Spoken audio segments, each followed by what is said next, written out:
You've decided you're going to build your website on WordPress. Let's make you a pro in under 10 minutes.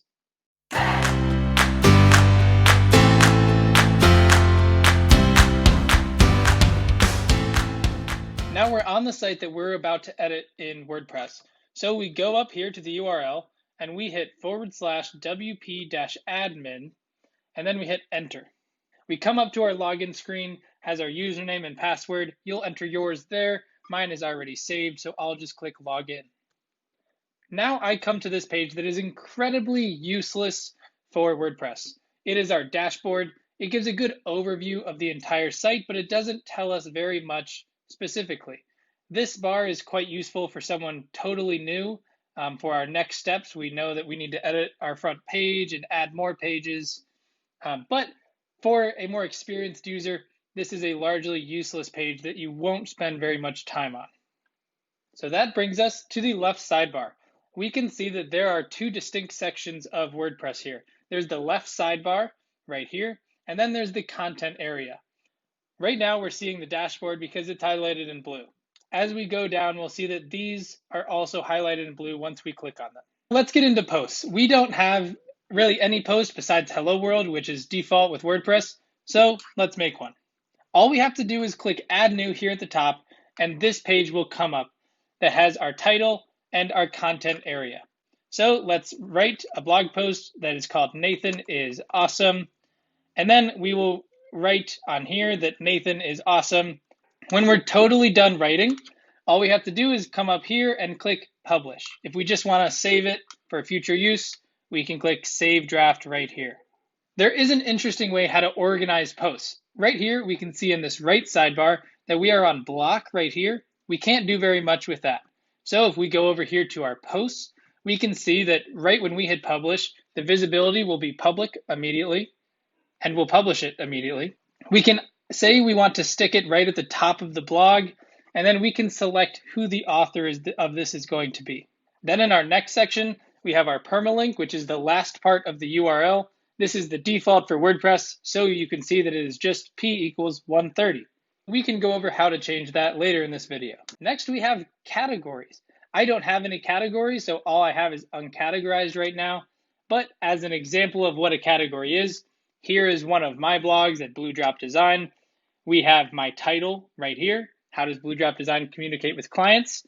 And then we have the date it was published right here. We have I am the author. And then this is my category, how we work. Next, we have tags. Tags are somewhat similar to category, but they have intricacies about them. We can go over those in another video. Next, we have our featured image. This featured image can be displayed in a variety of places, but on my blog, it is these three telephones. I built this page with Elementor, so all you have to do is make sure that your background is set to your featured image, and it'll update with every new blog post. And the last important piece of this right sidebar is our excerpt. This excerpt on my blog appears right here at the top.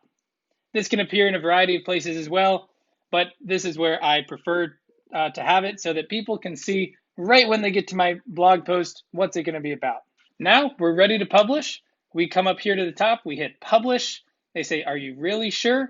And I say yes, and now it's published. We can see the URL is right here. Next in our sidebar, we have our media. This is where you can upload pictures. All you have to do is click Add New right here at the top, and then select which picture from your desktop you'd like to add into your website. After media, we have probably our most important section of WordPress, our pages. If we want to add a new page to this website, all we have to do is click right here on Add New, and a new page will pop up. It's very similar to how our posts are set up, so I won't go as in depth, but here's our title, and then here's our content area. If you're building with Elementor or Divi or another site builder, there's usually a button right here at the top. For me, I have Elementor installed, so it's right there.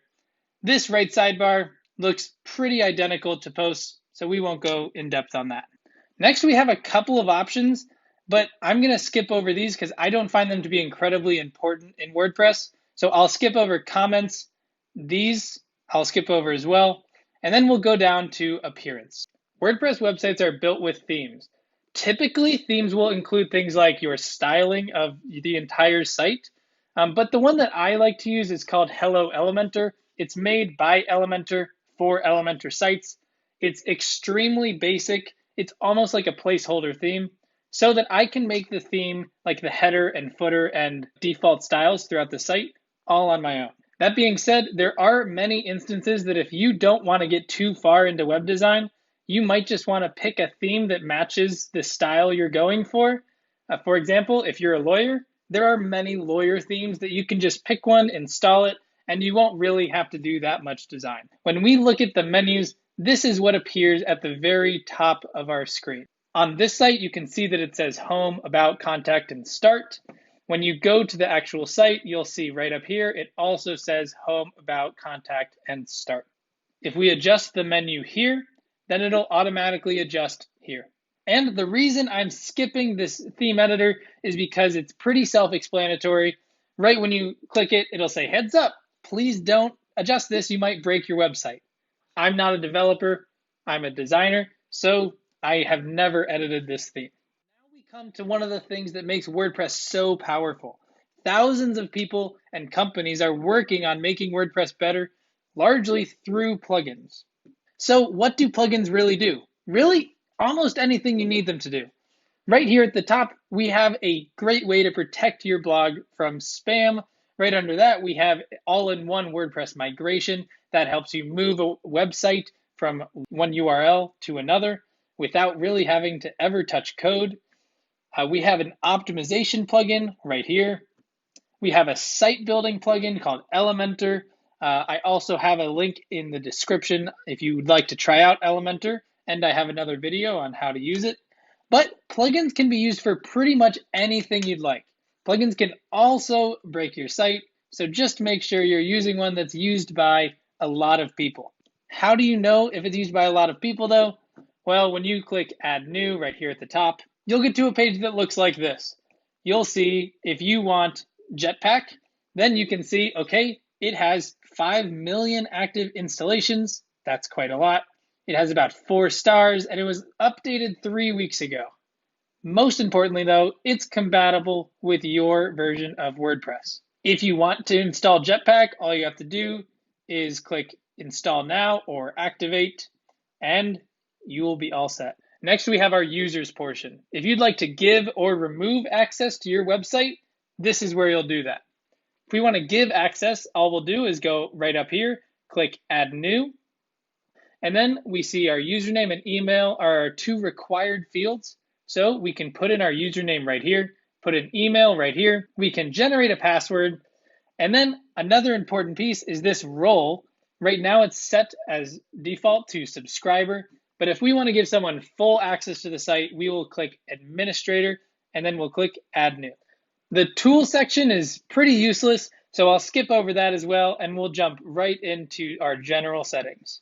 Similar to where we were in Customize, we have our site title and tagline, but we really won't need to adjust that at all.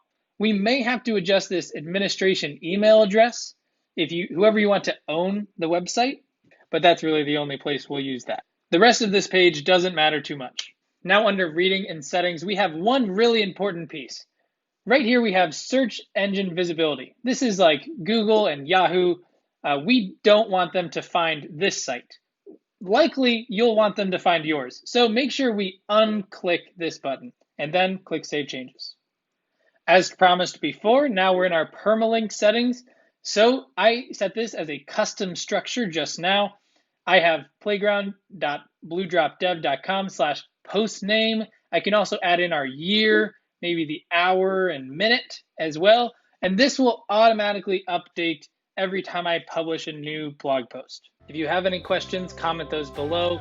Make sure you visit those links in the description. There are great resources for web designers and really all creatives alike. Thanks for watching.